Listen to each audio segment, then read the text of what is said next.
Spidey.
Yes.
You're all set? I guess I'm the last one to log in. Kathy, you're all set? I am. Okay.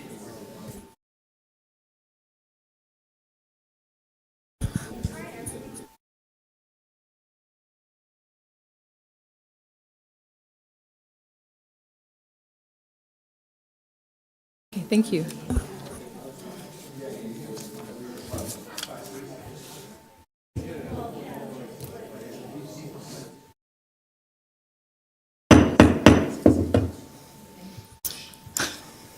Thank you. You should be here every board meeting. Well, thank you all for coming this evening. I appreciate it. We'd like to get started with the moment of silence and the Pledge of Allegiance. Tonight, the pledge will be led by Bryce Cunningham, a 7th grader. Please stand.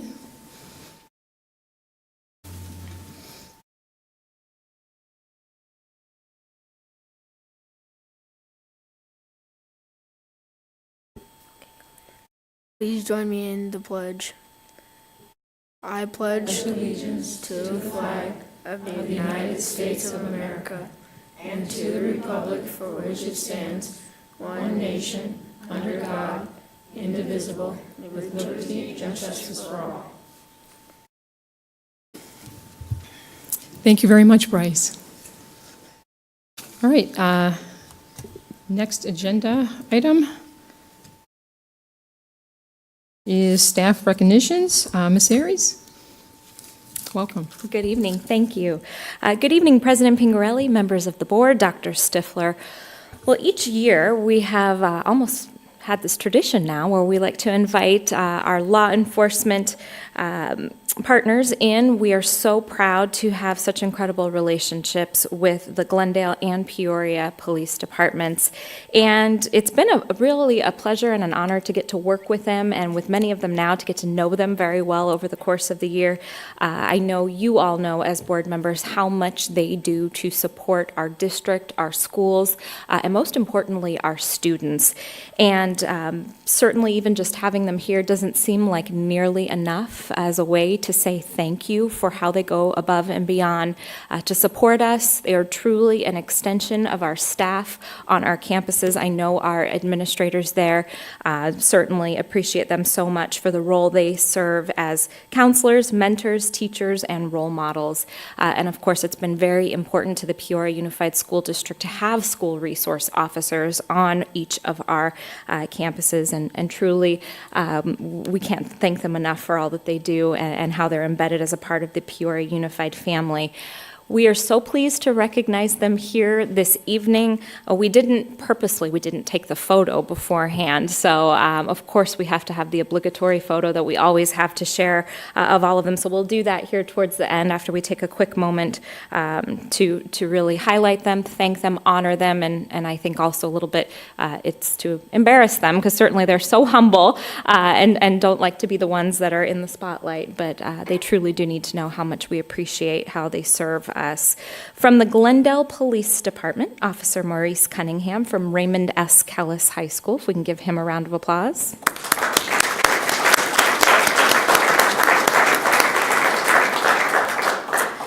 Officer Ryan Enos from Cactus High School. And you'll note we like to remind you each year that he is a graduate of Cactus High School as well, 2002. So that's really an awesome way he's able to contribute back to his roots there. Officer Gerald Sidner from Ironwood High School. Unfortunately, he was unable to be here. He's coaching a game tonight, but we certainly appreciate him if we can give him a round of applause. And you know, we have, I think, roughly 14 schools in the city of Glendale, so we're really proud of that partnership. I know Mr. Savoy and I take opportunity to meet with the chief over there, Chief Rick St. John. We appreciate all that he's done to offer his continued support for our district and for our schools, and certainly through this program. He wasn't able to be here this evening, but we are so pleased to have Assistant Chief Rich Levander here with us. If we can give him a round of applause.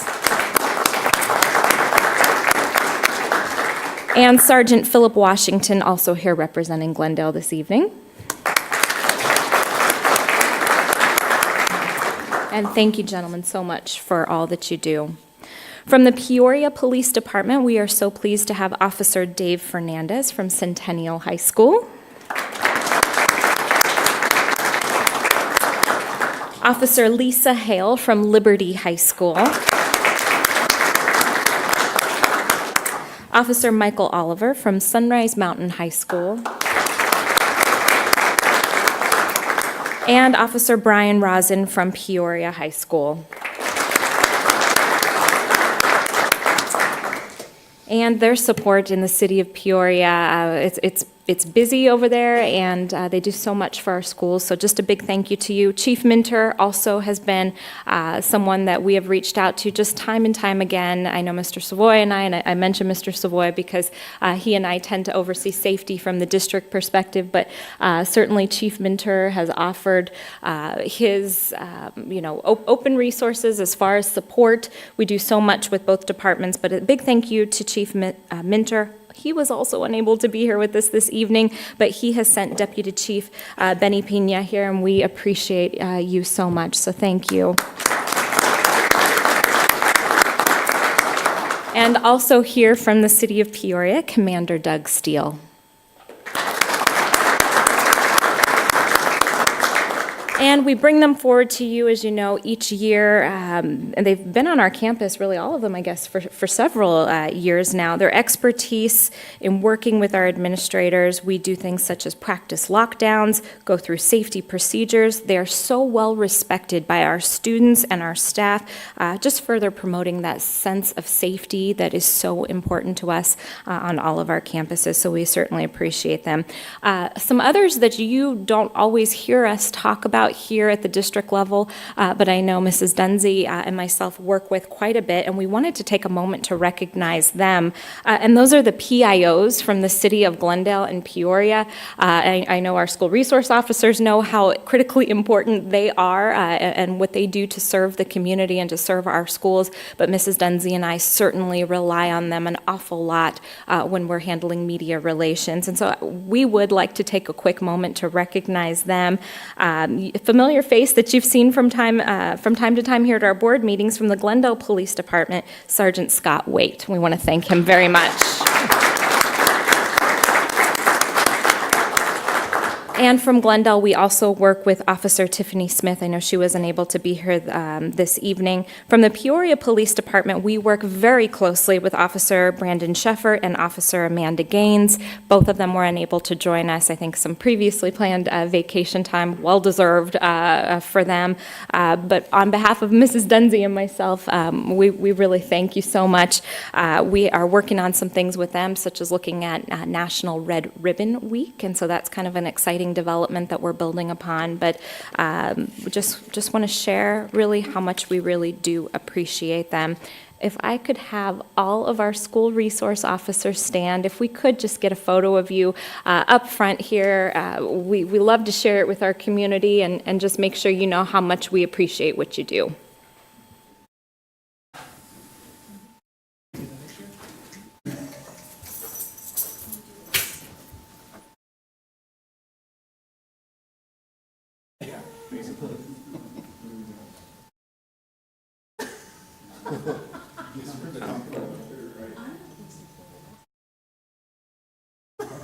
Hang on.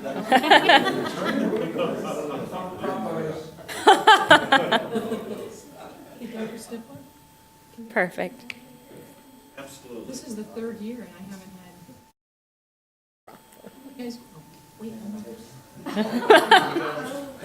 Did we get that one? Can we sneak our board members in with you all, please? Here Great. we go. Ms. Doan, I know you were asking to get your picture taken. Right.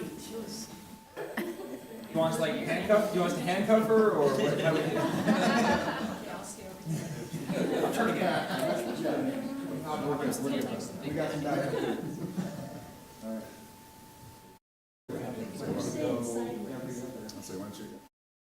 Get them all in? Oops, sorry. Okay, 1, 2, 3. Very good. Thank you so much.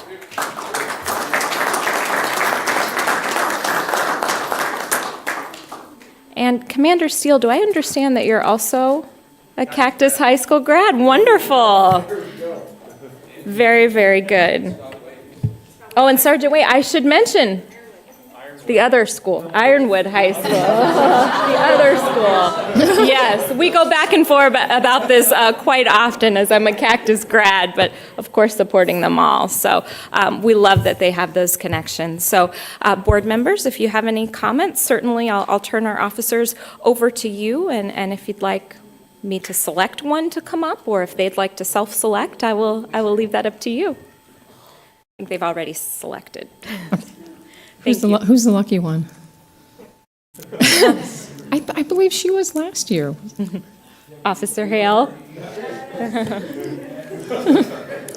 Mrs. Connect, would you like to start us off? Well, you're all such great role models for our students, and so we're so grateful. You know, when I first came on the board, we didn't have SROs on our campuses, and so I've watched this program evolve.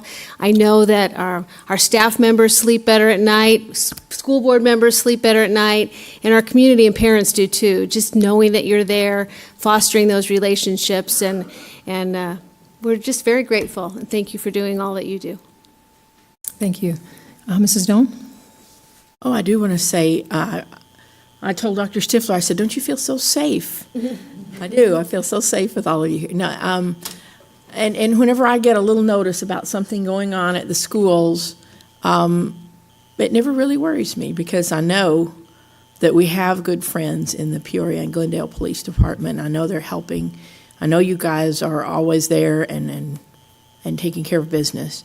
And so it doesn't really get under my skin a lot when I know something's going on at a school because I know it's being taken care of. And I really appreciate all of you, each and every one of you. I appreciate the entire police force. I don't know what we'd do without our police, and you are a very good role model for our students and for everybody that meets you, I believe. It's an honor to have you here tonight. Thank you. Well, I would like to echo those words also. I do feel safe. I probably feel safer tonight than I have ever in this room, except the last time you guys were here a year ago. I just want to thank you for all that you do, and I will try to keep it shorter than President Bullock in the past. But I'll just ask one question, and that is, with your presence on campus, do you get a lot of students that want to go into law enforcement, talk to you about it? Have you had any students that have pursued law enforcement because of you being there? I guess I could speak for all of us. I believe we do have at least one or two students that have, I think Dave, you have one that's in the academy or just finished the academy, or three. Wow. Yeah, so you picked the wrong person to talk. I have one that's graduating a week from Friday from the academy that started asking questions and wondering what this career was really about, you know, because I think it's different than what obviously everybody watches TV and, oh, is it like that? But they get the real taste of what it is. We all go into our law enforcement classrooms and spend time with these kids, but we're also there on campus and available to them if they have any questions about what we do. And I think they see that. And one of the greatest things, if I can kind of expand on your question, is we're human.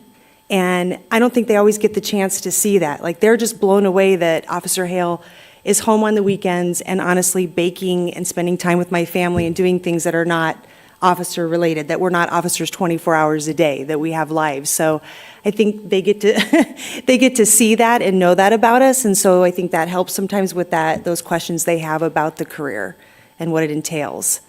So I know if anybody else has a story they want to share, or any other ones that are going through right now, but I think too it's not just the officer point too that we open to them. We open up the world of, I mean, we have amazing people in our departments that aren't sworn officers. We have so many roles that you could play in our department, and that lets them see it too.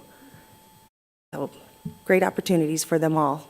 Well, thank you very much, and thank all of you tonight for coming. We really appreciate it, and I know we will definitely see you back here next year. Thank you, and thank you again for the picture. Thank you. And speaking on behalf of everybody, I think we'd like to say thank you to you all, everybody on the board, for allowing us to have this position and this opportunity with these kids. It's absolutely amazing. What we get to do every day is amazing. It is the best job. I never imagined, a little known secret, I taught elementary school. Not too many people know that. And this, for me, is a dream come true, to combine the two careers that I absolutely love. And I think I speak for everybody that it is just an absolutely amazing opportunity to be with these kids. So thank you. Thank you so much for letting us in the schools and welcoming us and embracing us. And we love every minute of it. Well, thank you. We're the ones that, I can speak for the board members, that are the grateful ones. So we really appreciate it. Appreciate all of you. Thank you. Thanks.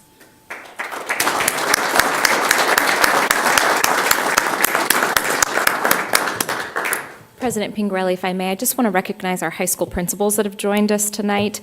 Certainly, I know you walk hand in hand with our officers on campus, and we appreciate you. If you could stand so we could recognize you. Any others that are here? Thank you. Mr. Bauer from Peoria, Ms. Steele from Centennial, Mr. Wooten from Kellis, and Mr. Svornick from Sunrise Mountain. So thank you so much. Thank you very much. So are you guys wanting to stick around for the rest of the board meeting, or do you want to? You can stay, or we won't take offense to it, so.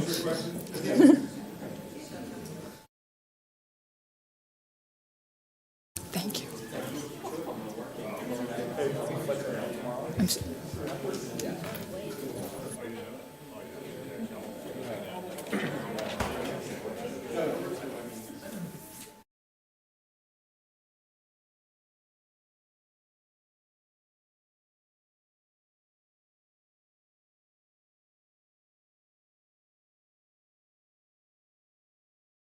Mrs. Pingarelli, may I have a couple of other recognitions?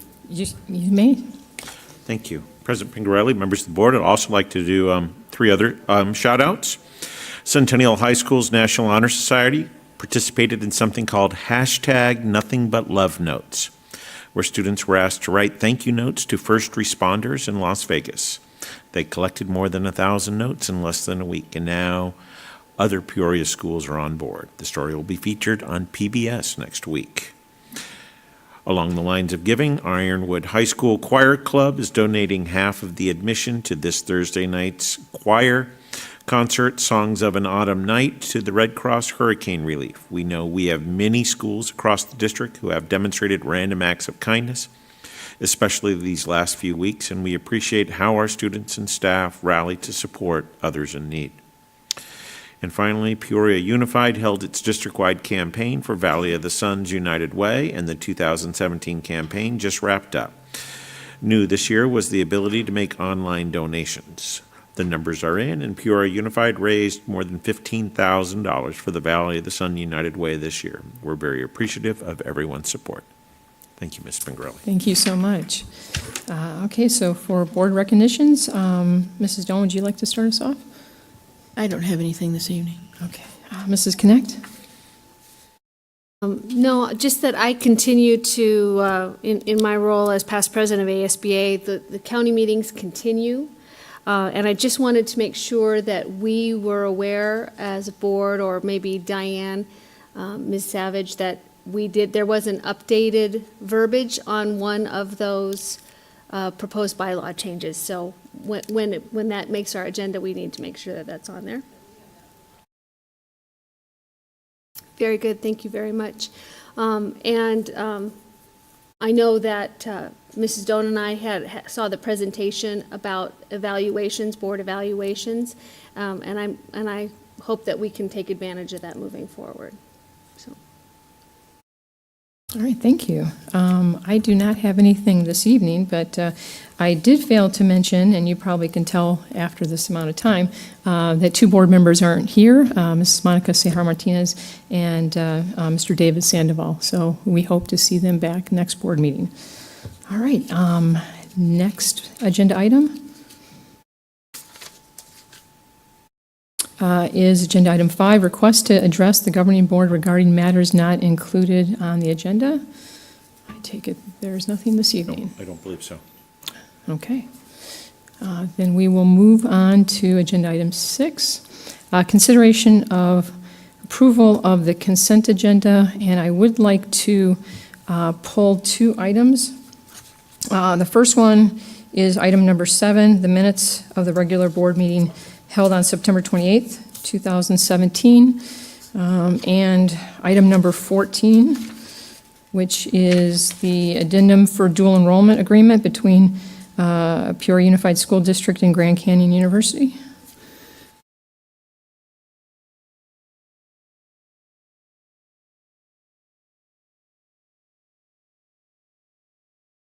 And it'll just take a few minutes while that's being changed.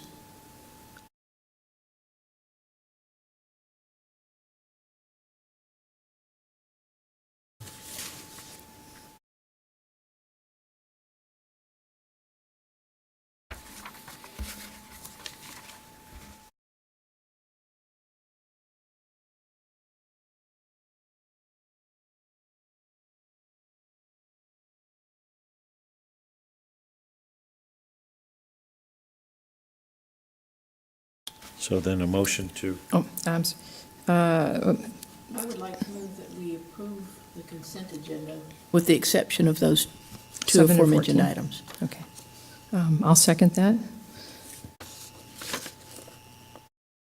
Members, please cast your votes.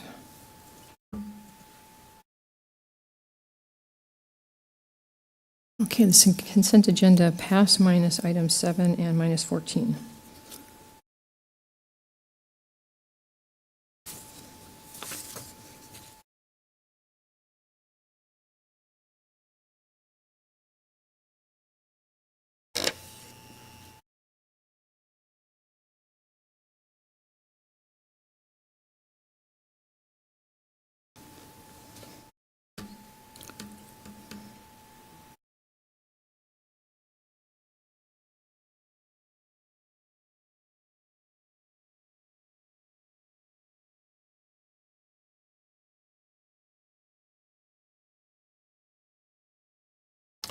it's our last night with the software.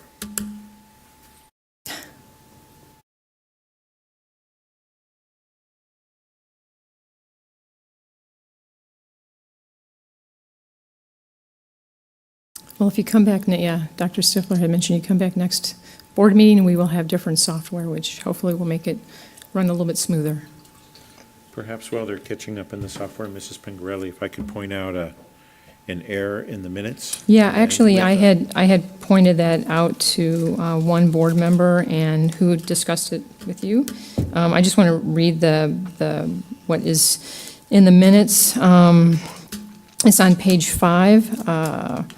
It says, Mrs. Sahar Martinez made a motion for each board member to appoint 2 committee members and administration to appoint 3 committee members, 1 classified, 1 certified, 1 administration, for a total of 13 bond advisory committee members.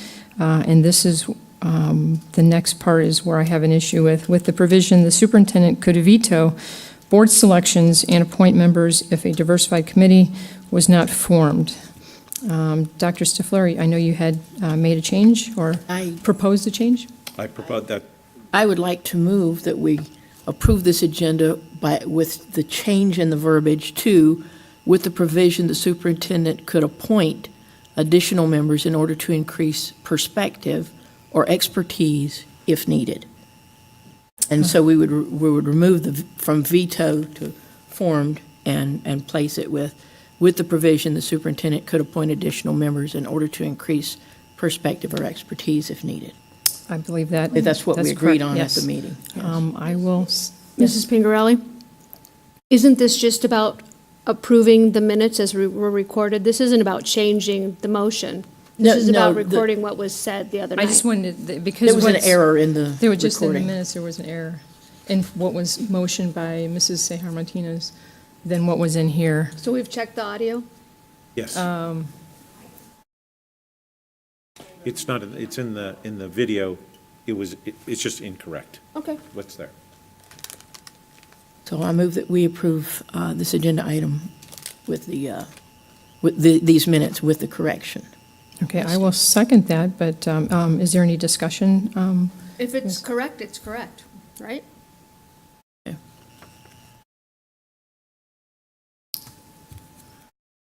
All right, then, members, please cast your vote on this one. Thank you for that. Welcome, I apologize for that mistake.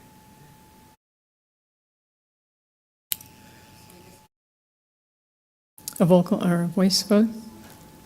Okay, then, members, all in favor, say aye. Aye. Aye. All opposed? Okay, I guess it passes, and that was an aye for you? I think that was from the first, the consent. Aye. The overall. Okay.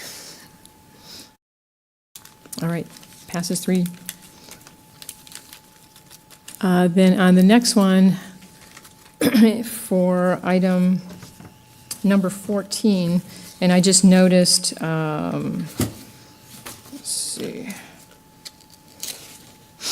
In here, it says the addendum to dual enrollment agreement between Peoria Unified School District and Grand Canyon University to add courses, and it lists the courses ranging the environment to Sunrise Mountain High School, Exhibit B. When you go to the attachment, Exhibit B, it's not Grand Canyon University, but it is Glendale Community College. And I didn't know which one it is, if it's Glendale Community College or if it's Grand Canyon University. I didn't think those numbers were correct for Grand Canyon. I can't explain to you why that is. The intent is for Grand Canyon. We have dual enrollment agreements with both. Okay, And so so I didn't know what we were voting on, because I didn't, it's to add for, I can tell you what the purpose is. I cannot explain to you why that says Glendale there, except for we have agreements that overlap with both. okay, And I don't have staff here who can further deeply explain.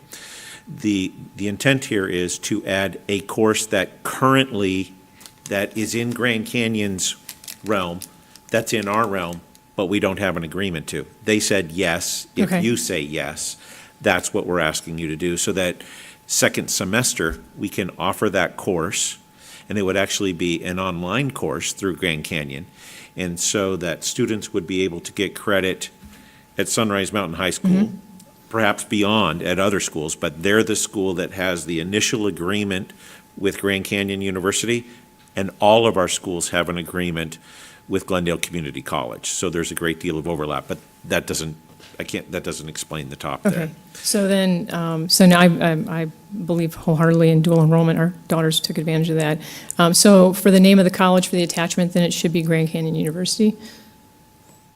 I don't have Ms. Oh, Vanderwater, that's- but okay. nearly, I want to say yes, but I don't. Do we need to make Do sure we we need got the right? to, do we need to pull it and table Sure, it? we'll bring it back in 2 weeks. Okay, We don't need it till second semester, so, okay, and I'll ask Ms. Vanderwater which is the right form. okay, We'll ask actually Grand Canyon to send us the form they want it approved on. okay. All right, well, thank you for tabling that one. All right, then let's move on to agenda item number 18, discussion and consideration of 2016-17 annual financial reports. Mr. Hicks?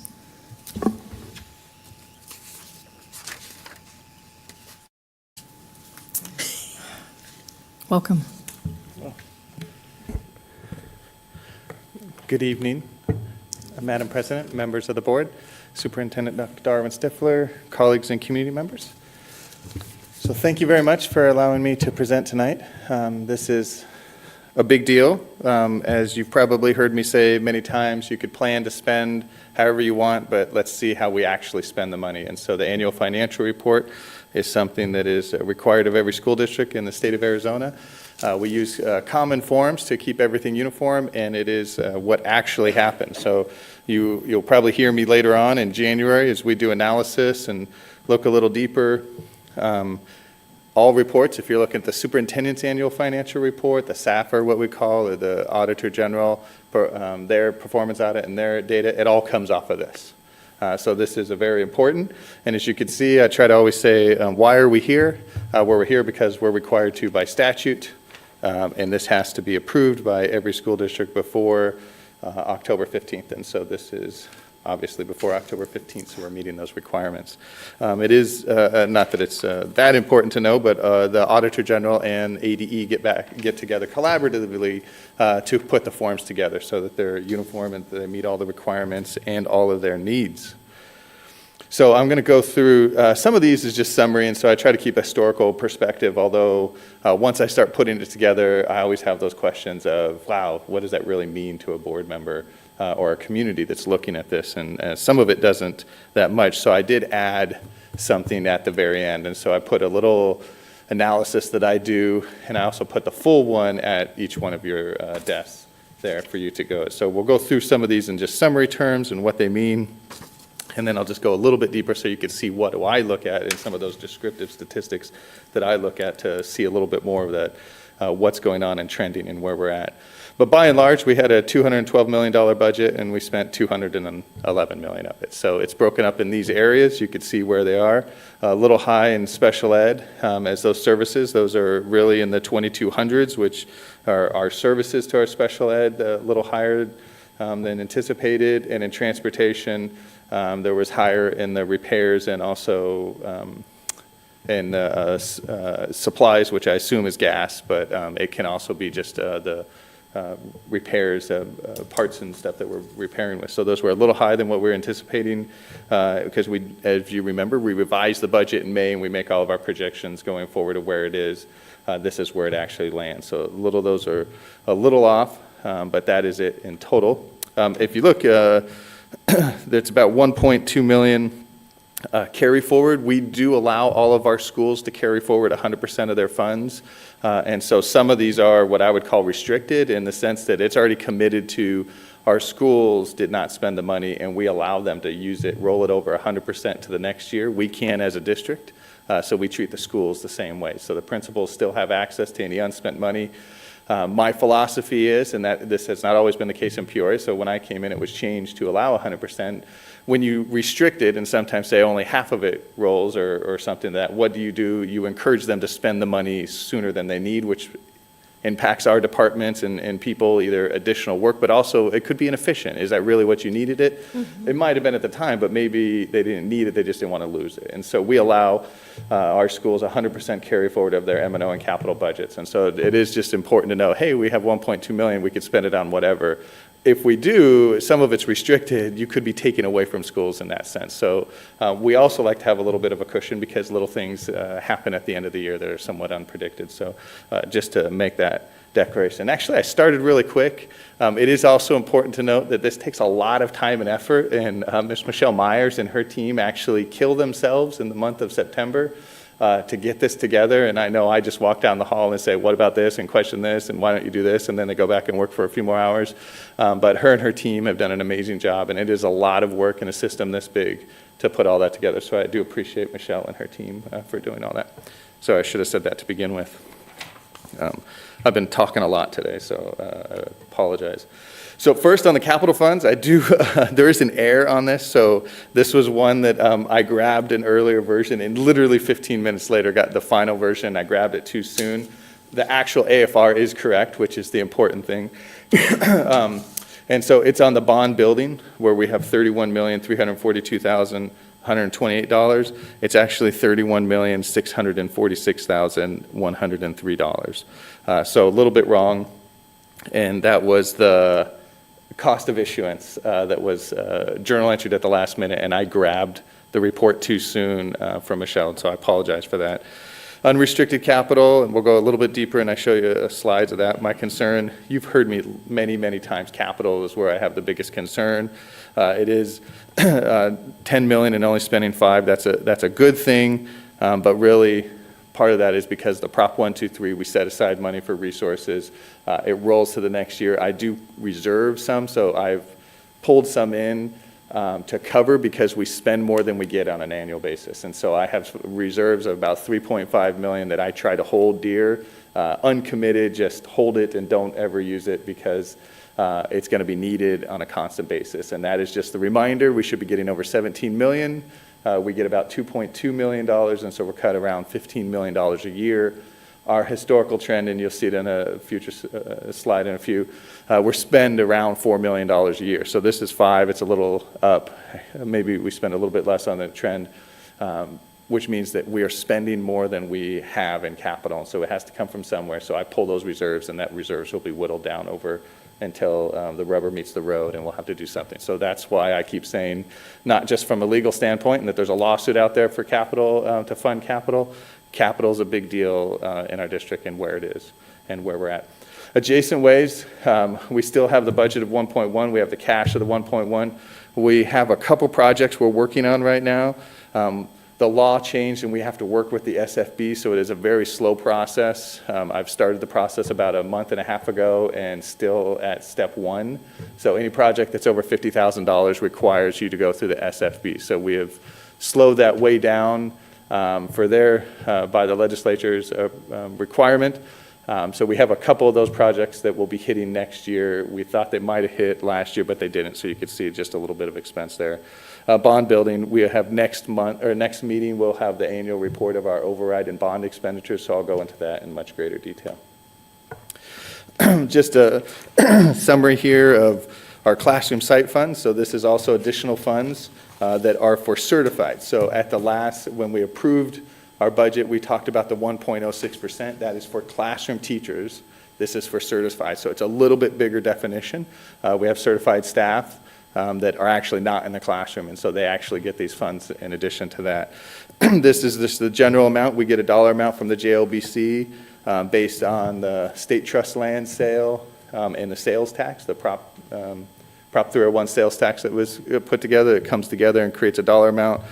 It has to stay in these funds, so yes, we give it to certified teachers. We have a balance there. That balance stays within those funds, and it's just a part of the next year's process to identify how much teachers will get. So it stays within the same fund going, and we don't take anything out. And actually, having a balance is a good thing. We should have a balance every year.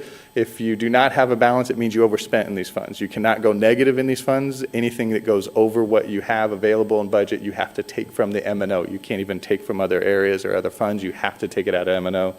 So I would say good budgeting, good practice means that we should always have a balance. So just in summary, those carry forward balances that we have equal about 7.7, but as I've already mentioned, a lot of these, some held by me, restricted for future capital needs, some held by the schools in the M&O, or some held by the schools in their capital. And then the classroom site fund stays in that fund for future use and additional the following year for teachers.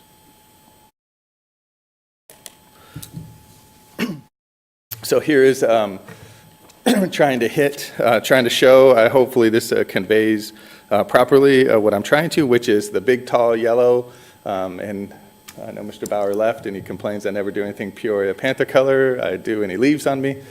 So somebody please let him know that. But you can see the big, tall one is what we should be getting each year in capital funds, capital allocation, the district additional assistance. We do not receive that. The dark green in the middle is the adjusted allocation, so that is what we actually get.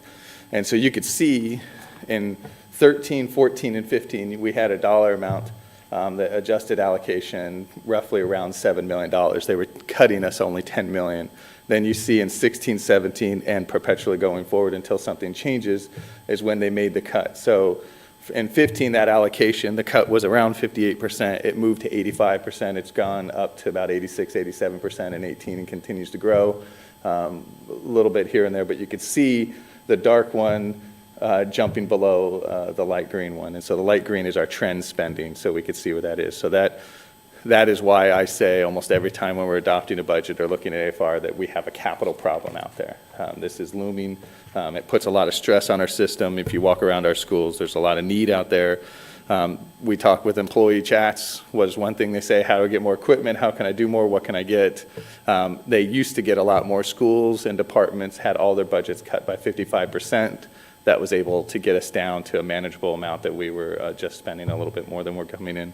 It has put a stress on the system, and that is one that I've said we could cut them 55%. That's probably no big deal the first year. The second year, it's like holding your breath. The longer you hold your breath, the harder it is and the more dangerous it becomes. So that is where we are with capital. Historically, this is from my day one, my first year, hired in September, did the AFR the very second month I was here. First thing I looked at was, well, not first thing, but one of the things I was looking at is where are we with our Medicaid and indirect cost fund, and I've communicated with the board. This is one of those kind of wild card funds. Revenues come in randomly. They're not always predictable. It's not a stable amount. And so you kind of look at where your balance is, where your expenses are in these two funds. And so when you spend a lot and it drains down, those are one-time things, and you should not be spending one-time or spending perpetual expenses out of those funds, because the money could dry up and does. And so this just kind of just shows this is just the expenses on that side. And so we did have a problem when I first showed up in 13. The balances were low. We spent almost all that we had. Reduced the spending down because we didn't have perpetual expenses in there one time, did not pull in some one time, and the balances start growing. What you see in 17 is a large, the dark is the indirect cost. You have a large cost, and that was at that year, the last year that we're doing the report on. What we had in that summer was we increased the amount for the longevity stipend for teachers. So those teachers that sign their contract, they actually, we normally give them, and this year we give $250 for signing their contract within the time and showing back up. This, we actually included a dollar amount for each year you were here. There was a tiered amount. And so if you're here a long time, say 18, 20 years, you would get an additional $1,200, something to that effect. And so that was, our balances were going up, so let's use a one-time expense to do that. And so we had some revenues in there, and this was turn around and give it to the teachers. And so you could see a spike in that expenses, but that was actually due and went to the teachers. So what I wanted to share with, and this doesn't show too much, but what I also put on your desk is what I call my rainbow report. And so I do this each time we do an official budget or annual financial report, I update it. And so this is just a cut screen of it. And so it's actually, prefer you to look at this one because Michelle also caught an error of mine in this as well, and so I've corrected that as well. So the actual hand copy is the more accurate, up-to-date one. But what I want to draw your attention to is you could look at it and absorb it in. So this gives me a 30,000-foot level of not all the funds in the district. So we have, on any given year, probably 75 to 80 different funds with different rules, title funds, federal funds. What I want to look here in this report and what I pulled out is just the M&O, the classroom site funds, and the district additional assistance, because those funds have total and complete control by the governing board. So we could set it and do a lot, but you can't really set title funds and do whatever you want. You can't take food service money and let's go put it in the classroom. There are federal requirements in certain states. So I peeled all those off, and let's just peel those off, and let's just look at what's happening in these funds by these these functionaries. And what I've also tried to do is provide just a historical look. So you could see historically on a percent based on the AFR, so trying to get apples to apples. Let's look down and say for this year's AFR in those funds, we have 59.2% of the money in the classroom. Last year, it was 58.09, and the previous year, 56. So you could see a 3-year trend of actually more and more money is going into the classroom of these funds. Now, just to give you a comparison or a control to look against, then also looking down, I tried to color code it and align to what was the Auditor General classroom dollar report. So you could see in 2015, we spent 56.73% in the classroom on these main funds that the board controls, but the actual dollar in the classroom was 54.9%. And so what that is saying is that whenever it is more or less, something's happening with those other funds. So we're only looking at these funds. And if you have 56.3, but the Auditor General report is less, that means that all the funds we're not looking at, the majority of funds are spent outside the classroom. So it is pulling that percentage down. If the majority of funds that we're receiving are spent in the classroom, it would push that percent up. So we would be doing something, and those funds would be going above and beyond. So for example, I do think, and so I try to explain this when we go over the classroom dollar report from the Auditor General, just to give a little bit more, that it's not always good just to look at dollars in the classroom, because it is on the top that I'm looking at, but if you look at the Auditor General report, really if we say, hey, let's get rid of certain grants, let's get rid of food service altogether, our dollars in the classroom go up. probably go up almost 2%. But is that a good thing? Probably not a good thing. So we really have to have some context. And so this is, even though you have the AFR and we put the actual one on the report and you could go through all the different reports, I just wanted to share with you, here's what I look at. And so comparing year over year, we went up at 1.2%, almost 1.2% or 1.1% in the classroom. Now, we had some significant events that happened in 16, 17. I know we've already gone through another budget cycle and we're already into that next year, so it's very much in the past. But if you remember, some of the things that happened is we had an override that was passed the year before, which put back all-day K. So we brought back all-day K. Prop 123 was also passed right before. We didn't spend it in 15, 16. We rolled it to 16, 17 and then put it there. So we had high balances that we used to, or not balances, high amount of funds available to provide raises to everybody. So the base raise was about 6.81% to everybody across the board, and that was a combination of funds. But we also then selectively took some of those funds, all-day K and the math adoption, both in the classroom, and put additional funds in the classroom. And so that was a significant event that happened. And so I think it's important to note that drove that percent up, because if you take the same, an additional amount of money and spread it equally among, proportional along all the different areas, the percent will stay exactly the same.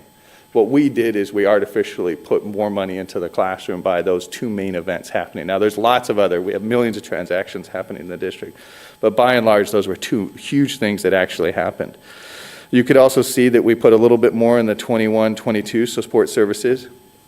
So I'm reading across the top, but if you want to see some of the general, what are those funds, you look at the very bottom under definitions, and you could just fall and say, oh, 21, 2200 is attendance, guidance, health, psychologist, professional development, media services. So I try to put a few of those topics of what is actually in that category or that function. You could see district admin. One thing I tried to do on that box is I bolded and put three of them together. And so you have district admin, school admin, and central services. That is what the Auditor General calls administration. And so there, although it's individually put, I've also combined them right underneath, and you could see that our admin function in those areas is at 10.5%. And that is down from the previous year at 11.8%. So we took 1.3% out of admin. Now, did we take 1.3% out of admin? No, we did not. What we did is we added a lot of funds and put it mainly in the classroom. And so when you revised it all up, the dollar amount stayed about the same, but the actual percent in admin dropped. So we drove down the cost of admin because we put a lot of money other places, mainly in the classroom. And so that had the biggest factor in that. So you also saw plan operations go down, and I already talked about transportation going up. So this is where I want to just give you an analysis, digest. It was a good year. Obviously, in a year we carry forward. Our carry forward actually dropped from the previous year. So it was around 1.6 is in my head. I don't know if that, no, it's not. Was it around 1.2? Not counting Prop 123 because that was artificial. Okay, well, I have to take, in my head, it's about 1.6. So it's about 400,000 less. But now she could check me and I could be completely wrong. So let's just throw that number out completely and not go there. But we have all the balances. We're moving in the right way. We use this data. So I would say, although with the MOU, our budget processes kind of change a little bit, not knowing exactly what has changed. But our budget team, the first meeting we start with, we look at the AFR. We look at every single fund, where we're at, where are the balances, what's going on, so that we all have the same context and understanding. So I wanted to just go through my rainbow report with you. You could digest it, you could send comments, you could ask questions now, but this is kind of some of the trend data and kind of analysis that I try to do comparison to provide some context of the numbers that you guys see on a regular basis. The next thing I'll go on, it is easy for anybody to search any of our budgets or any of the AFR will be put on after the board approves it tonight, but we'll put on the annual financial report. So this is on our website. So on the right-hand side, you can see regular website, select the budget from our district drop-down. So hover over the district, go to budget. This sheet comes up and you could select any year and then go to that year and select any of our budgets or any of our AFRs. Comprehensive, or CAFRs, we call them, are also there. So we try to put as much transparency in that anybody can see those forms as much as possible. And with that, I will stand for any questions. All right. Let's see, Mrs. Connect, would you like to start us off? Wow, Mr. Hicks, this is amazing. This is really very helpful analysis. Thank you for your explanations about the override in 123 and how that affects that growing amount in last year's budget. We get questions quite frequently about these kinds of things, and this is very detailed and very helpful. You did talk about how this report is what the Auditor General bases their analysis on, correct? Correct. I know in the past, there are, if I'm visualizing it correctly, down at the bottom, they have red, green, or yellow on some of the categories on our financial stability. And one of those is on carryover, right? And the fact that we haven't had a large amount of carryover has been an area of concern, correct? That's not likely to change this year, right? Madam President, members of the board, it will not. $1.2 million, I will say one of the first comments Darwin started looking when he was hired, hey, let's look at some of your financials. The first thing he asked, hey, how much of this is carry forward? I thought it was 1.6, but say it's different. He was very shocked that it was that low. So yes, we get penalized because they really like to see them around 2 or 3% carry forward. There was a limit up to a year and a half ago that you couldn't carry forward more than 4%. That limit was taken off and allowed in the M&O side, but we are less than 1% carry forward. Well, these show really positive trends, and so thank you to you in how you are able to present the money, and administration on how they're able to put it in the ways that are most necessary. Thank you very much. Mrs. Doan? Oh, just thank you. I do find it much easier to talk to people now that are confused about, where the money goes. Because it's a lot of money. Yeah. It's a lot of, but it's a lot of students. It's a lot of workers. It's a lot. So I do appreciate your attention to detail and putting it where we can get it. Thank you. To Michelle, too. Well, actually, you had answered, I just had a question on the increase in the transportation, but you answered that already with repairs and supplies. And gas. Pardon? Madam President, and fuel. Oh, yes. Yeah, Okay. parts and fuel. Thank you. And then I also wanted to thank Ms. Myers. I appreciate it. And you, Mr. Hicks, I appreciate all the work that you put into it. I just talk about it. Thank you very much. Actually, I did have yeah. another question, but I don't remember what it is until I can see the slide. Could you go back? This one. Nope, with the Peoria Panther colors. Oh. So what I want, if anybody's looking at this and wondering, it looks like our expenses are low, but I wanted you to clarify, that's not because we didn't have need. It's because we didn't pay for everything we needed because we didn't have the funds to do so, correct? Madam President, members of the board, yeah, this does not talk about need. That is Right. completely else. We legally have to live within a budget. So first of all, the first comment I normally get from community members, you probably get too, is why doesn't the school district live within their budget? And just to be very clear, of those two main funds, we have never not lived within our budget, no matter what. We have never not lived within our budget. So that first comment that I normally hear from community members is you need to learn to live within your budget. We have forever, and we will continue forever. It's an impossibility not to, right? Or Well, we get shut down. you can. You don't necessarily get shut down. Our superintendent will get a flag on his certificate. So if anybody pulls, but there is a requirement that the county, when we overspend, we get notified. Districts have overspent. We have not. When you overspend and a flag gets put on his certificate, as a superintendent, he has failed to control expenses or have a financial, I don't know the exact terminology, but that is a possibility. We don't. That is the number one question I get. So what you're looking at is what we do and what we have, and I feel bad, we go to employee chats. That is one of the comments we get the most about is we need more technology. You've given us a little taste of this. Why don't you do more? Why don't you do this? They have to live within their own budgets. So it is easy to create a formula and say it's all based on the number of students you have and here you go, and we just cut it by 55%. That's an easy on this side. but it's hard to make it work on their side, and they have constant need. And I've said this before, and probably don't say it enough, I'm very appreciative our voters in 2012 approved a bond that put technology out and then did a lot of repairs on our facilities and provided some buses. Without that, we would not be talking in this terms where we are right now. We would be in a very dire situation, and it would be a very different conversation. So that has provided a lot, but it hasn't provided everything.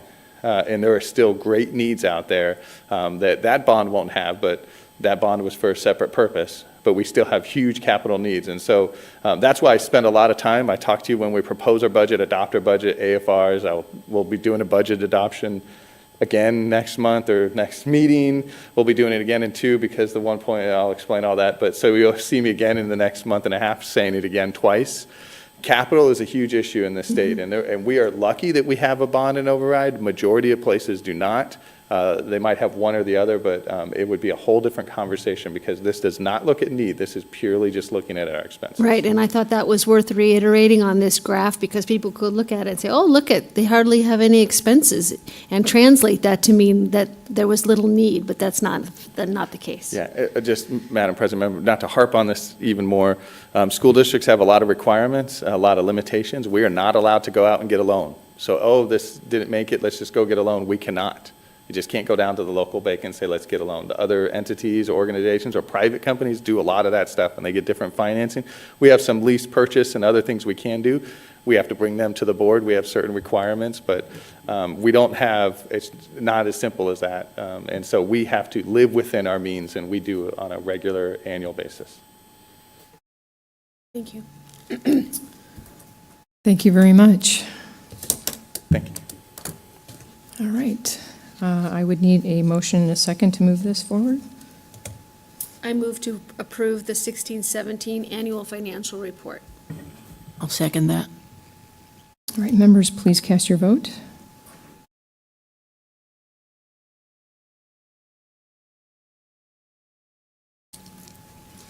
All right, passes. Thank you very much, Mr. Hicks. Next agenda item is 19, discussion and consideration of the ratification of the school calendar for 2018-19 school year. Ms. Aries? Well, good evening once again, President Pingarelli, members of the board, Dr. Stifler. I am before you this evening to discuss calendars. And I bring this to you as it is governing board policy that we will review school calendars and have approved at least 3 years of rolling school calendars, and we are to do this by November 15th of each year. As part of that process, and I believe those of you who are here with us this evening are familiar that we do have in regulation that we go through and do this, you have an opportunity as a governing board to review the subsequent year school calendar, make any modifications or considerations before administration can then go and move forward on doing a lot of the academic planning that has to take place for the upcoming school year. So this first calendar I bring before you tonight is next year's school calendar, the 2018-19 school calendar, but I did want to just remind you of the policy and the regulation. What we have done this year, and actually I'm maybe a moment ahead of myself as I reflect back on this slide. You can see here, if you look in the year 2017-18, our current year, we did convene a calendar committee as part of our work for this year. Per regulation, we're not doing that on an annual basis, but we did bring them forward this year so that we could develop the next round of calendars, and I'll talk about that here in just a brief moment. But do want to share with you the names of those who worked on our calendar committee this year. We had a diverse committee, and they were just such a pleasure to work with this year. So I want them to know how much I appreciate the support that they provided, the insight, really the good conversation. They were incredibly respectful of varying points of views, and so I really just do want to take a quick moment to highlight them and to thank them for the time that they spent serving on the committee this year. We do have a few of them with us this evening, and if I can have them stand so I can recognize them, if we can give them a round of applause for all that they did. Thank you. Appreciate them very much. So I did want to take a quick moment to share them, introduce them to you. Just a little bit about the process that we followed for this year. We did hold 3 meetings this year, and then you can see they elected to run a survey to get input from the community and get their feedback relative to the school calendars. So I do have the dates of that reflected up there for you as well. And I'm going to talk you through some of that survey data and just be really as factual as possible as I can with you. We do have a member of our committee that will report out on behalf of the committee's work tonight, so I do want to, allow her the opportunity to give you some of the insight from that end. But I will share with you, we did have a record number of respondents to our committee this year, 5,421, and a big thank you to Mrs. Wendy Davey and to her team for supporting us on this survey. I'll tell you, the last time we surveyed our community per our regulation was back in 2014, and I think we, if my memory serves me correctly, had roughly 2,800 responses to that survey, so quite a significant increase there, so I wanted to share that with you. And I'll talk you through each of them. I know it's a bit small if you're sitting in the audience, but certainly you can pull this up from home and from our electronic school board and look at this a little bit closer if you'd like. You can see the greatest number of respondents that we have there were our Peoria Unified parents and parents with elementary school students in our system. So we did ask that each of them let us know a little bit about them so we could look more closely here for our survey. Second question we asked them was just overall feeling of the current calendar that we have in place. So we did ask them to weigh in on that. And I'll just note for you, the committee really looked closely at those that scored with a 7, 8, really 8, 9, or 10 as far as their satisfaction for that survey. So we had about 60% of the employees that did give it either an 8, 9, or 10 score. So I did want to show you that as far as our current calendar.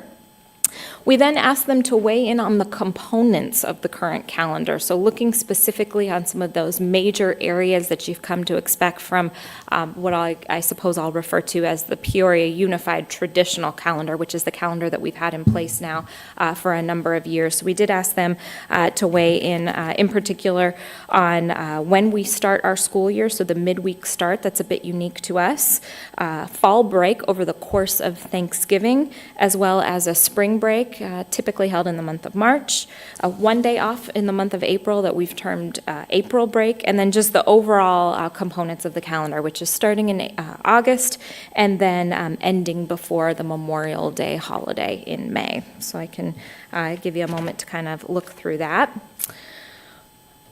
Now, after they read through that survey, the committee took a look at next year's school calendar, so the 18-19 calendar, and you have that before you. And for our governing board members, I did print a full copy so you could see that a little bit more clearly. And I do want to note, you originally approved this calendar in August of 2014. As you have an opportunity to look at it, I do want to note on here that we made revisions based on the calendar committee's recommendation. So there are a couple of things to note on this calendar that are different from when you approved it. So we're asking for you to ratify that this evening. The committee decided to observe a day for Veterans Day. There was not a day observed for Veterans Day previously. So you can see on this calendar that November 12th is reserved for Veterans Day. In doing that, the committee had to go through and take a day from somewhere else. So what they did was adjust the end date of school. So they did adjust that by just one day. So you'll now see that the date that school is to end would be on May 23rd for the academic school year. So I did want to note those two things for you as well. You'll also note on there, and something that you're going to see in the future calendar, so I am just going to note because it is a change from when you first approved this, the 2 purple days that you see on there, one October 12th, one February 15th, those are held right now for parent-teacher conferences. Those were adjusted from 2 days down to 1 day this school year that we are in right now because of that change that we made to our professional development calendar this year. So we did adjust those this year.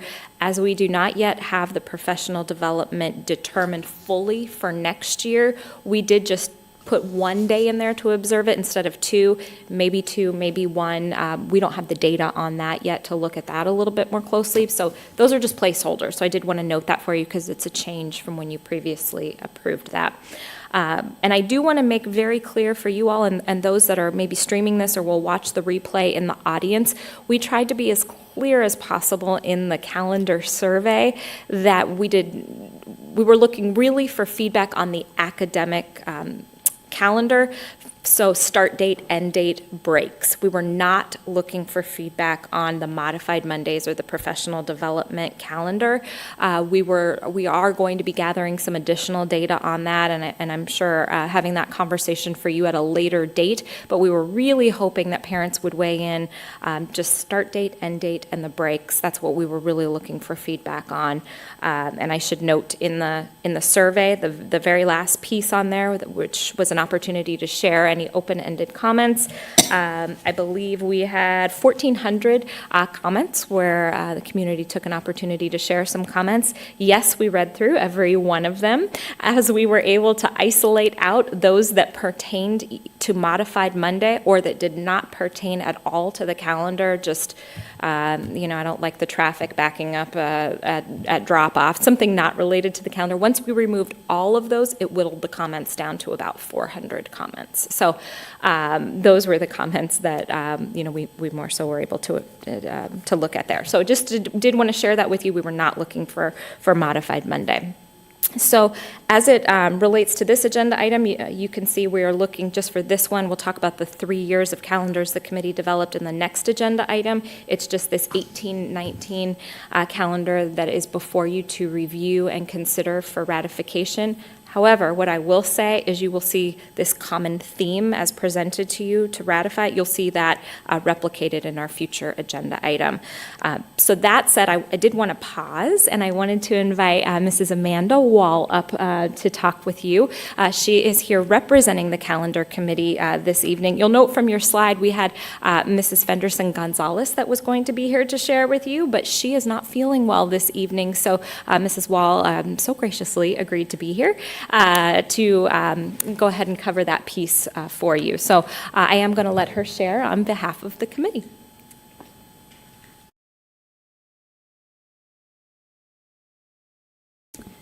Dr. Stifler, President Pingarelli, and the members of the board, thank you for the opportunity to represent the calendar committee tonight. We met 3 times over the last month and a half or so.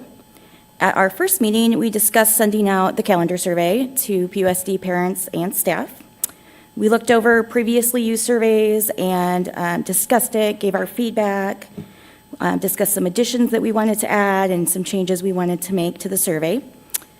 We added a few answer options to the question about fall break to give parents some more options there.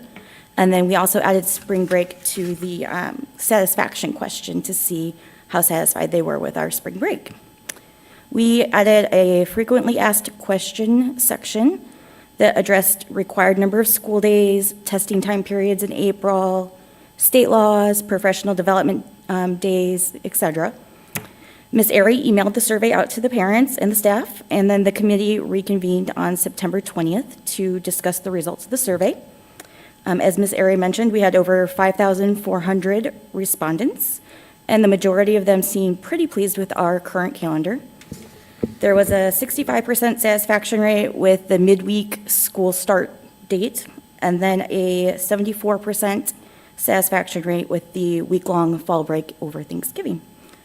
We discussed our holidays and decided to change the holiday wording from traditional holidays to federal holidays, just to support those who may have different traditional days than are considered the federal holidays. At that time, we then went over all 4 of the calendars one by one. We had discussions about what was working and things that we would like to see changed.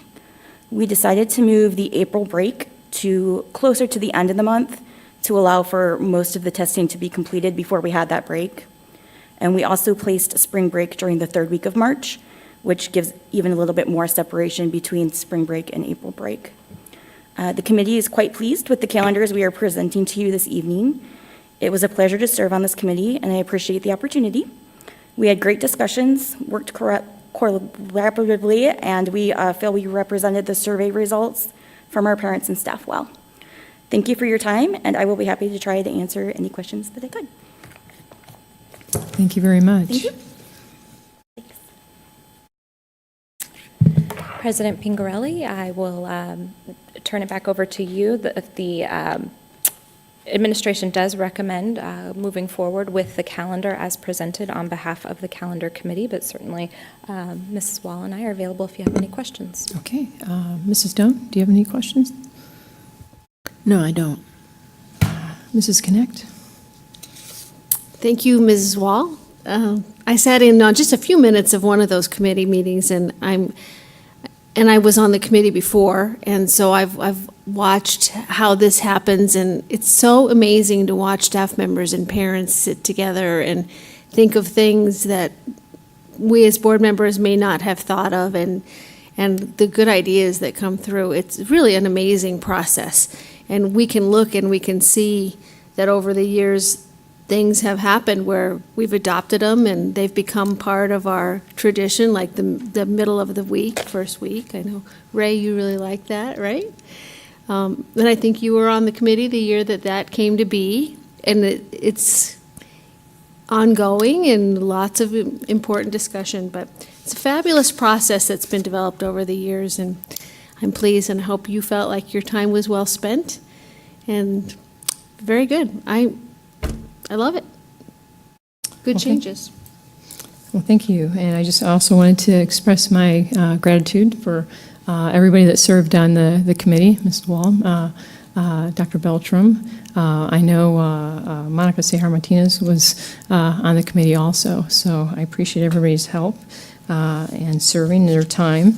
And I was just, for the start date on a Thursday, Friday, that was last year also? I guess how many years have we been? I can Yes. see how the benefit of that is. President Pingarelli, as Mrs.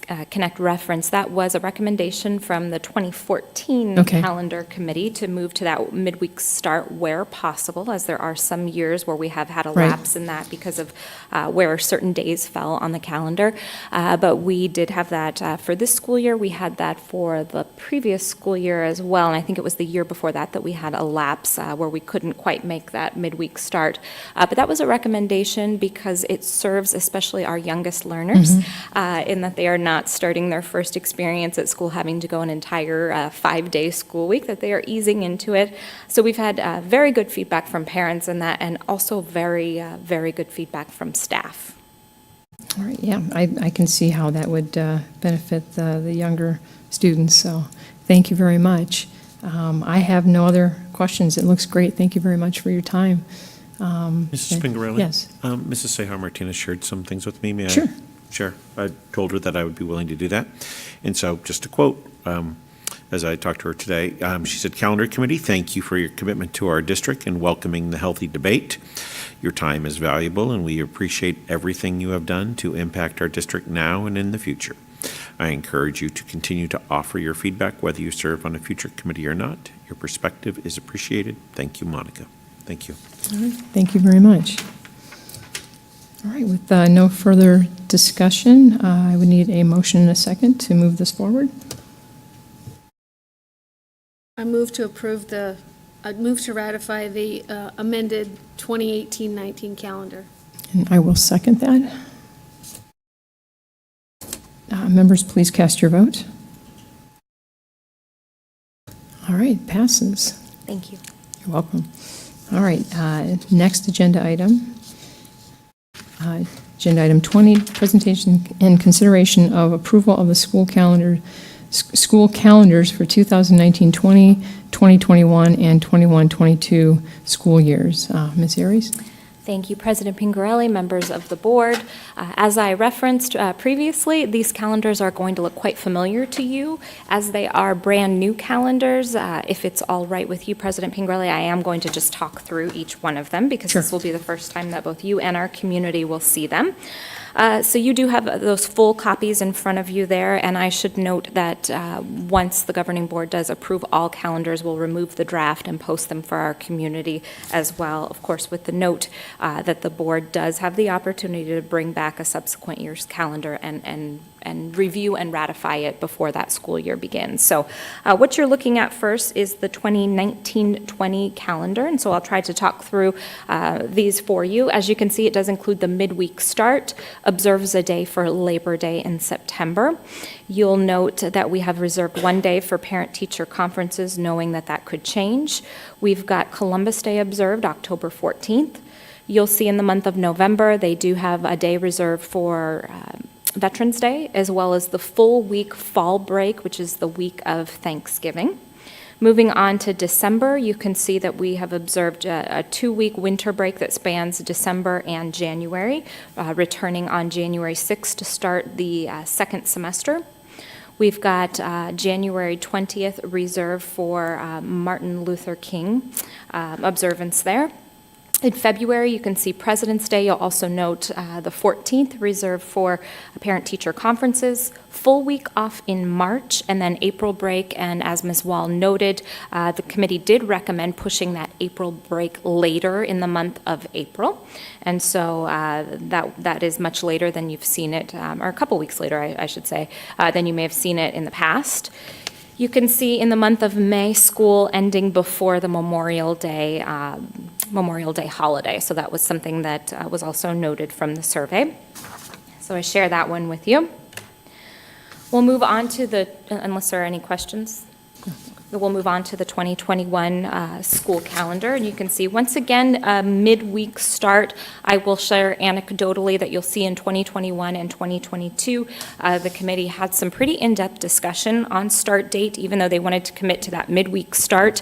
They know that we traditionally bring our teachers back to start 4 days prior to the start date. Excuse me, and this does have them coming back a little bit earlier. As you can see, that spills over into the month of July when they'll return. Nonetheless, and after much discussion, the committee felt it was very important to keep that midweek start and to adhere as closely as possible to the survey data as they felt it was very reflective of our community. You can see September and October, those mirror what I just shared in the previous calendar. You can also see in November that Veterans Day holiday observed on November 11th. And I should note again, as Ms. Walsh shared, we changed the wording of the holidays at the bottom. That did say traditional holiday, and that was a recommendation that came from the calendar committee to have that noted as federal holidays, not traditional holidays. So November 11th, even though it does fall midweek, that's the day that is to be observed for Veterans Day. So we did want to make sure we adhered to that. Winter break spanning December and January, also that Monday off on the 18th. You'll see February 15th observed for President's Day there. Spring break falling in March, and then once again the later April break, and once again concluding before the Memorial Day holiday. Are there any questions on that calendar? I'll move along then to the last calendar. This is 2021-22, and hard to fathom, that sounds so far away, but you can see where it's important for planning purposes that we have the 3 years calendared. We do have school starting August 4th, and that's the midweek start, September, October, November, really reflective of what I just shared on the previous 2 calendars. Winter break in December and January. February and March look quite a bit like the last calendar that I shared with you.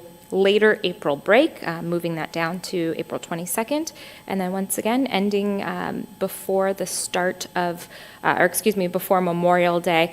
This calendar might look a little different to you, and there was quite a bit of discussion on this calendar from the committee because it appears that school is ending much later before, much earlier before Memorial Day, and that it appears that school is starting much earlier. It's really only within a couple of day difference that we're starting school, and just with the way holidays, federal holidays fell for this calendar, it was after a number of iterations and discussions, this is where the committee landed as the best possible calendar for this year. Of course, we can't move holidays, so within their power, they really felt that this one was best. So President Pingarelli, unless there are any questions, I bring all 3 calendars forward for you, and administration does recommend approval. I do have a, Sure. I have had some emails talking about the parent-teacher conferences. And you say that's a placeholder. Is there a possibility of more time for that being added into the calendar, or is? And Pingarelli, Mrs. Doan, that is something that's determined as the academic side of the district really looks closely as they kind of drill down on this calendar. This is really the first point, and then what they'll do is they'll look through and determine how many days will we have in a semester, That was my how many question. will we have before parent-teacher conferences. They'll take all of those things into consideration, as well as overlay the professional development model that will be the best fit for the calendar. So it's a placeholder for now, so parents can see where they typically would fall if we were counting out the days.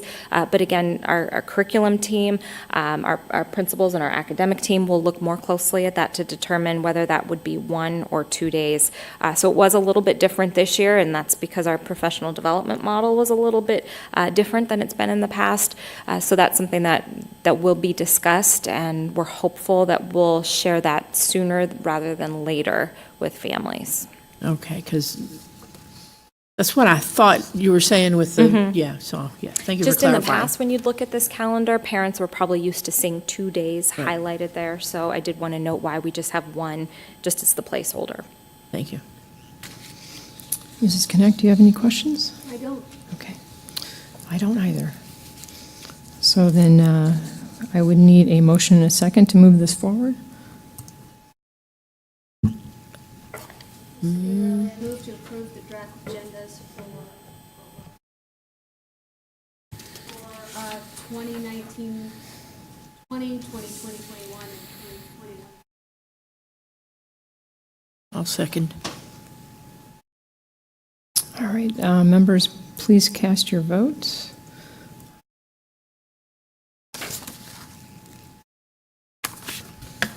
All right, passes. Thank you so much for your time, all of you. Thank you. All right, next agenda item 21, report and discussion on local, state, and federal legislative issues and activities. Dr. Stifler?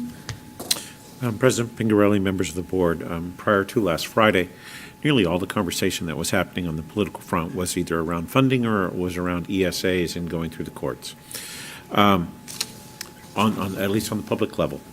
Within this building, within our schools, of course, there was a great deal of conversation about A through F, but you didn't see that in the newspapers, you didn't see that in the legislature, you did not see that in those other places. Ms. Davy, of course, lived it, and so she saw it wherever she was, but she was the few places where it was being discussed. The embargo was due, so the determination was made by the State Board of Education of what the cut scores would be. Of course, our students took the test last April, so we have known what those scores were for a long time. We just didn't know how they would be applied. Then we had a very short window when we knew they were to be applied, and then that was meant to be an appeal. An interesting thing happened that hadn't happened, at least in that I can recall, that a reporter said, there's no such thing as an embargo. That's a public document. You have to release that now. And so there was a bit of a rigmarole at the State Department of Education, and it was ultimately decided that that's accurate. And so they were released, kind of. So they were released, kind of. So they weren't officially released, but they were released. So they were available to everyone, and we shared those with you this weekend.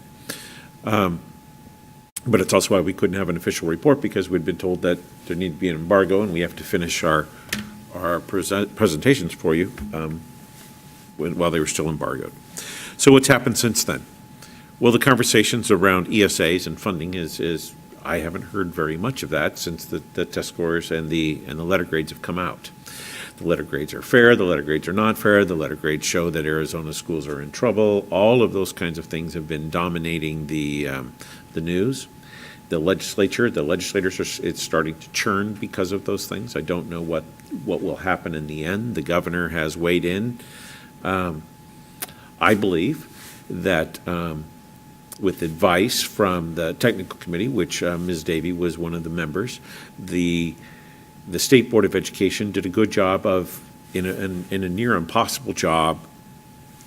This is an accurate representation. It says about what is growth, that we don't want just kids who are almost like the physician for a sports team where nobody's hurt, and for them to get credit for everyone who's healthy, right? So the do no harm piece, so that we want to make sure that kids grow. And so I'm sure you have seen all of those comments. This is fair, this is not fair, this shows that funding is broken. All of those pieces, I believe that firestorm of politics has just begun. Our schools released letters to their parents regarding what their letter grades were. All of our letter grades were either an A, B, or a C. Not all letter grades in the state were A, B's, or C's. Overall, letter grades fell across the state. Ours did as well, fell in tune with that. That is dominating all of the conversation I can see with my peers, the other superintendents at the political level, and all of that. Of course, we'll bring all of that to you in the future. Know that our schools are working we have a new benchmark. So now we know where the levers are. Our data department, Ms. Davies' department, has been very forthwith in, if this would have been this, we would have got that because of this or that, so all of those sort of things are happening. But now that there's a formula, if the formula holds, because it's out in the political arena now, teachers, principals, students know what's actionable. Here endeth my report. All right, thank you very much. Are there any comments? Yeah, I do have a comment.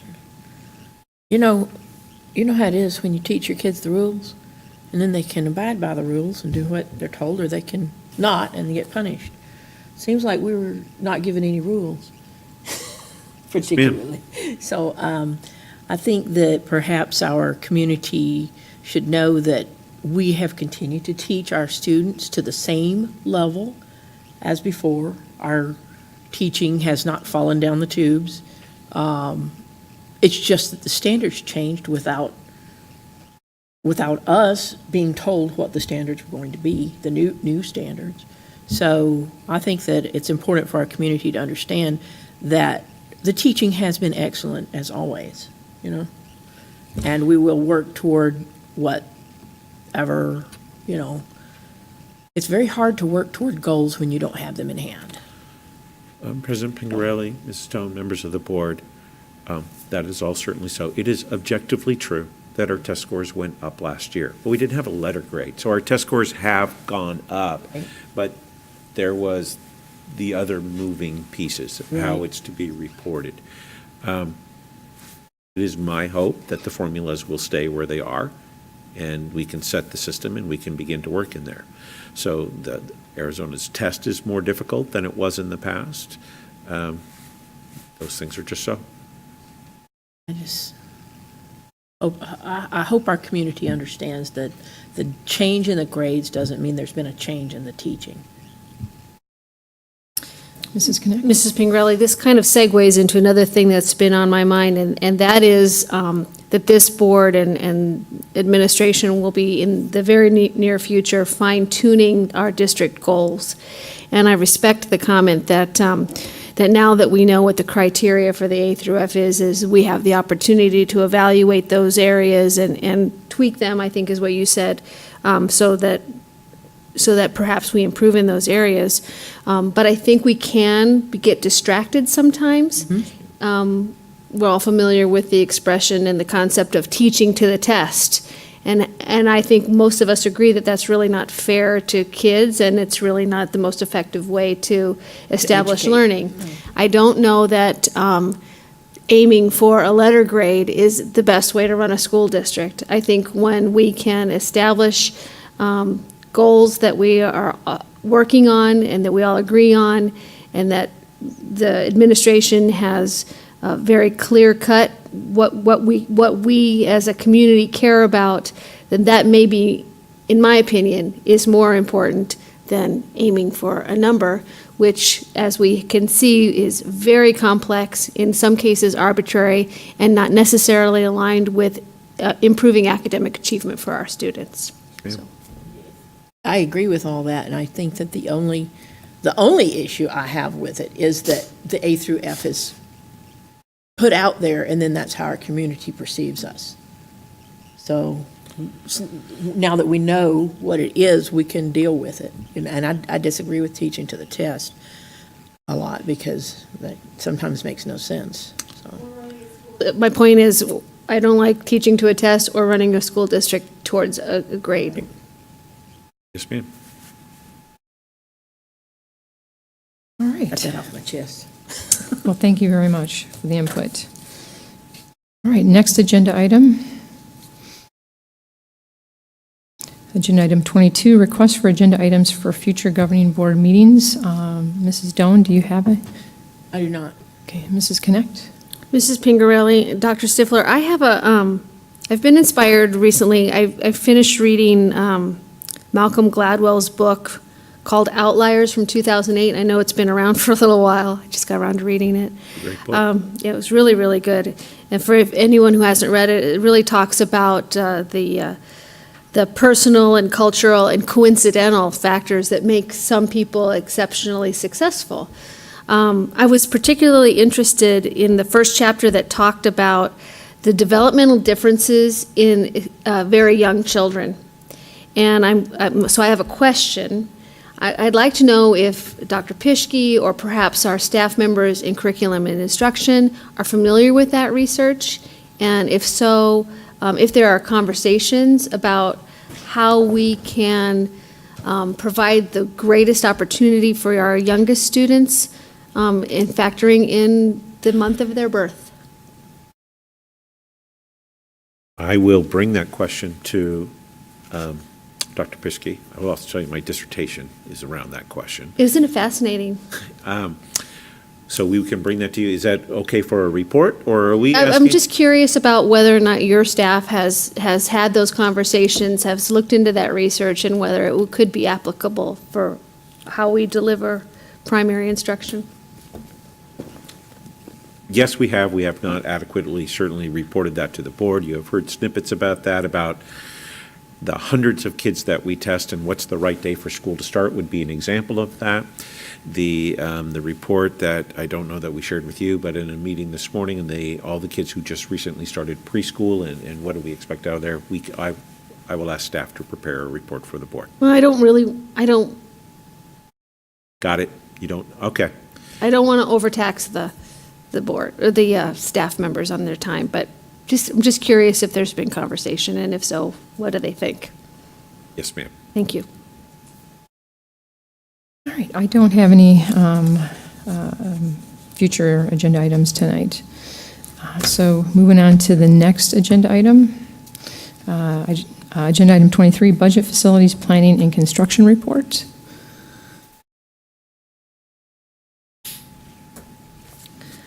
And this can be found on our website. Thank you very much. Next agenda item 24, report on upcoming meetings and events.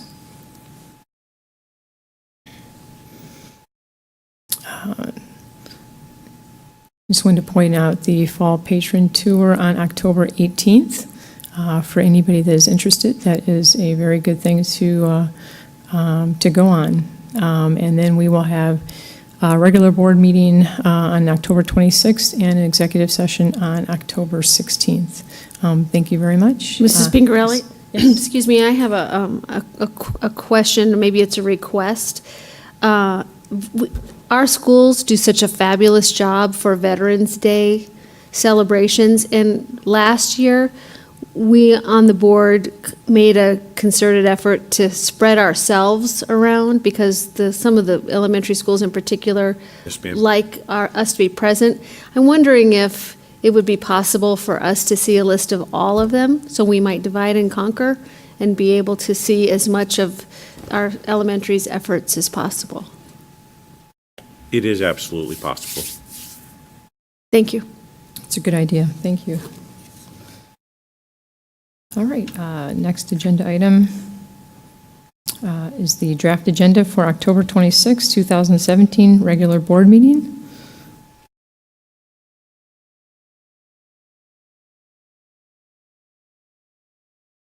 It's a little sparse now, but I'm sure that there will Part of be that more. sparseness, Mrs. Pingarelli, is because of the new software and loading Right. the things into I the know. new software. I know there's going to be a lot more on it than that. Thank you very much. Next item.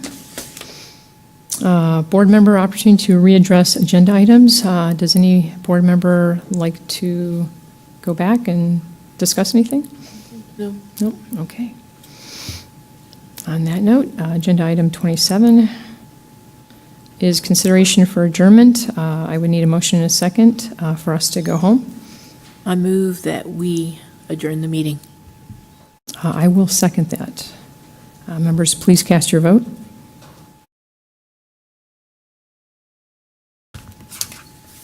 All right, it passes. Thank you very much. Thank you very much for everybody for coming this evening.